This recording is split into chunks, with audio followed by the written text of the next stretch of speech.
Little Red Riding Hood. Once upon a time, there was a dear little girl who was loved by everyone who looked at her, but most of all by her grandmother, and there was nothing that she would not have given to the child. Once, she gave her a little cap of red velvet, which suited her so well that she would never wear anything else. So, she was always called Little Red Riding Hood. One day, her mother said to her, "Come, Little Red Riding Hood, here is a piece of cake and a bottle of wine. Take them to your grandmother. She is ill and weak, and they will do her good. Set out before it gets hot, and when you're going, walk nicely and quietly, and do not run off the path, or you may fall and break the bottle, and then your grandmother will get nothing. And when you go into her room, don't forget to say good morning, and don't peep into every corner before you do it." "I will take great care," said Little Red Riding Hood to her mother, and gave her hand on it. The grandmother lived out in the wood, half a league from the village, and just as Little Red Riding Hood entered the wood, a wolf met her. A Little Red Riding Hood didn't know what a wicked creature he was, and wasn't at all afraid of him. "Good day, Little Red Riding Hood," said he. "Thank you kindly, Wolf. Whither away so early, Little Red Riding Hood?" "To my grandmother's." "What have you got on your apron?" "Cake and wine. Yesterday was baking day, so poor sick grandmother is to have something good to make her stronger." "Where does your grandmother live, Little Red Riding Hood?" "A good quarter of league further on, in the wood. The house stands under the three large oak trees. The nut trees are just below. You surely must know it," replied Little Red Riding Hood. The wolf thought to himself, "What a tender young creature! What a nice plump mouthful! She will be better to eat than the old woman.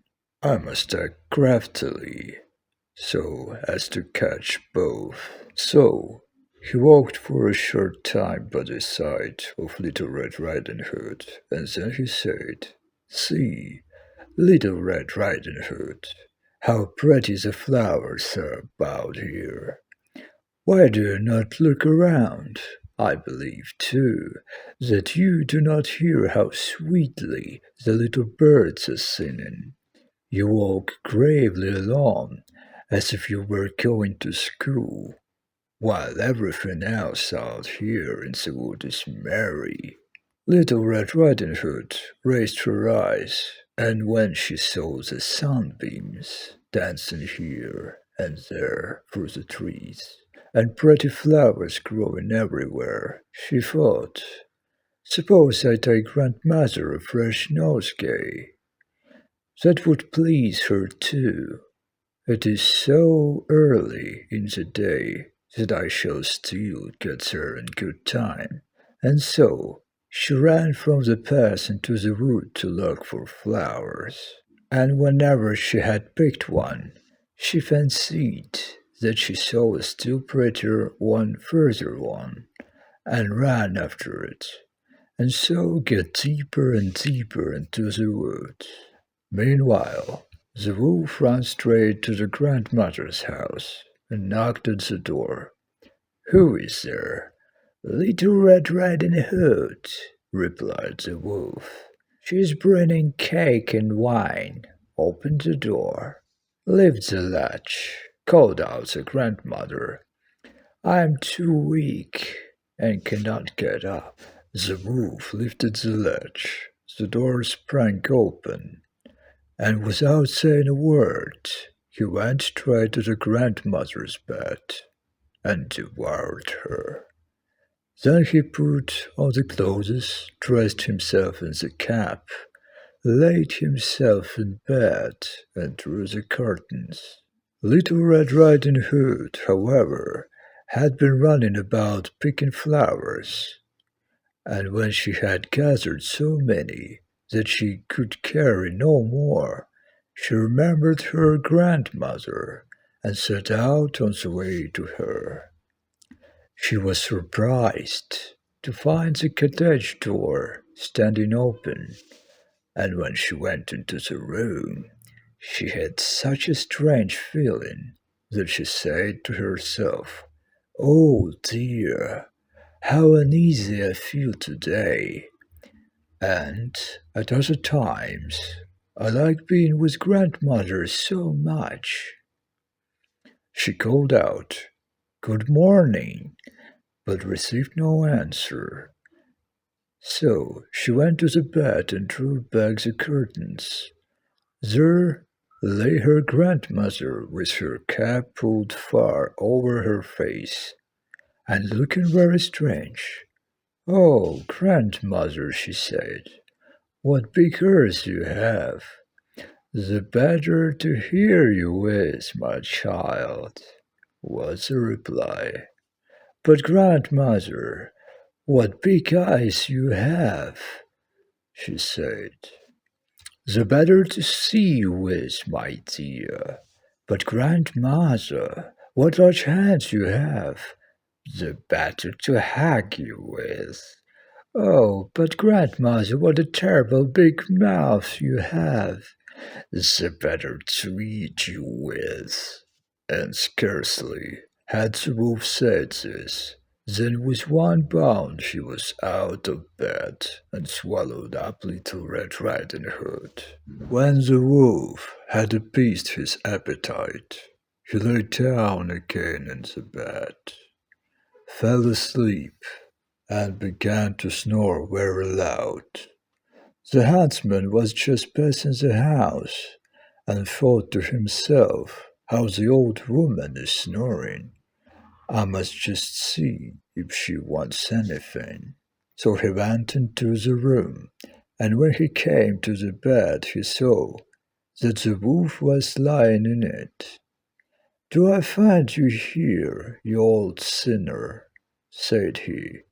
"I have long sought you." Then, just as he was going to fire at him, it occurred to him that the wolf might have devoured the grandmother, and that she might still be saved.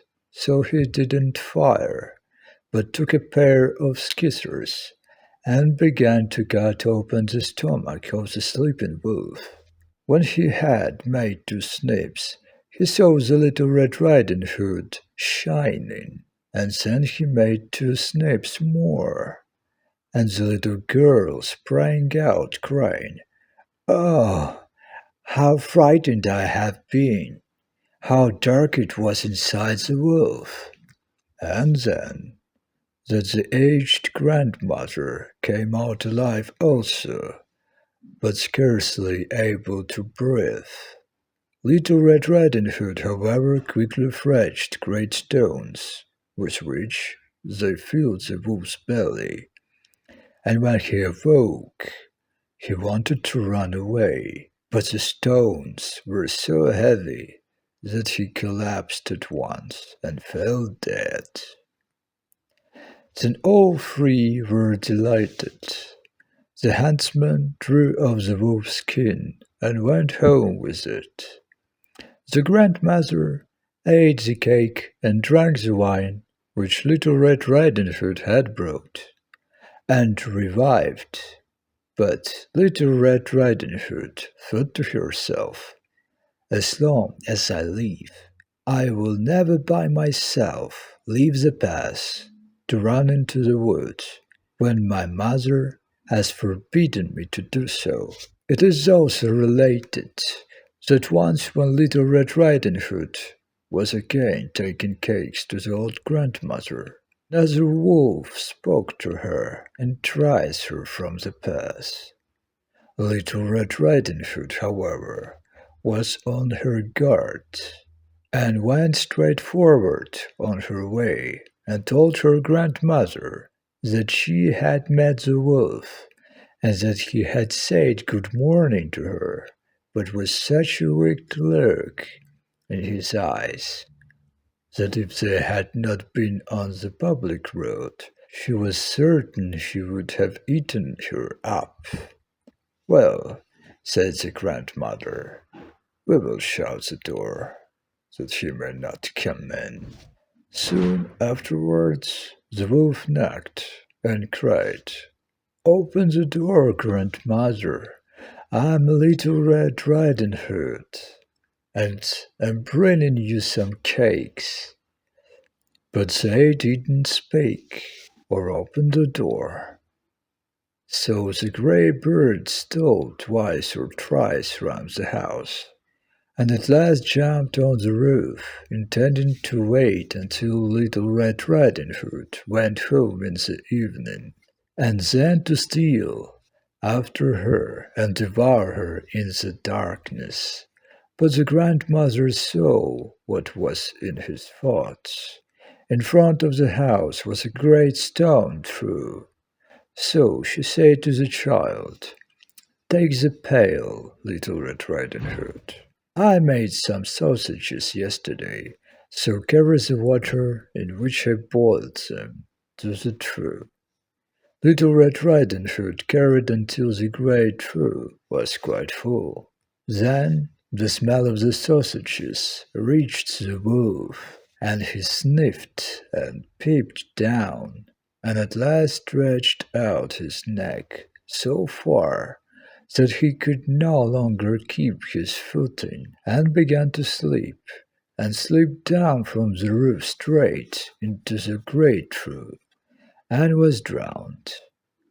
But Little Red Riding Hood went joyously home, and no one ever did anything to harm her again.